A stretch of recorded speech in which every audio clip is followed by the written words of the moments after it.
Tatlo ang nasaktan sa Glan, Sarangani kasunod ng magnitude 7.2 na lindol kahapon. Napuruhan din ang bagong gawang pantalan. Nakatutok si Bam Alegre.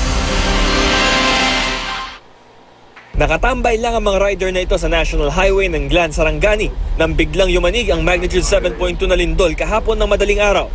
Maging ang CCTV camera napagalaw ng lindol. Nakunan din ang pag-alog ng paligid sa isa pang CCTV sa palengke. Inaalam pa ng Office of Civil Defense at lokal na pamahalaan ang pinsalang iniwan ng lindol. Pero isa sa mga napuruhan, ang pantalan.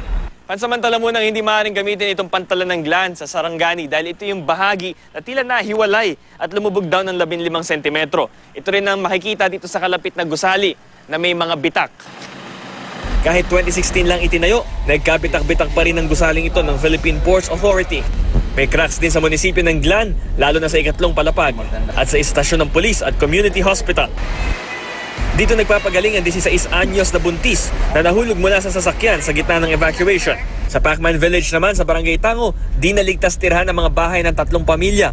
Kabilang nga sa tiyuhin ni Senator Manny Pacquiao at kapatid ni Mami Jonicia na si Diosdado Dapidran. Ang kung pangayo nila nga ma-renovate nila ang na hapit naman yung mga gubagyo kay itong sa linog. Inaantay lang natin yung rapid damage assessment team ng region. Siguro pinakamaga nito ay Tuesday na ma-organize natin. Mula rito sa Sarangani Province, Bam Alegre. Nakatutok 24 oras.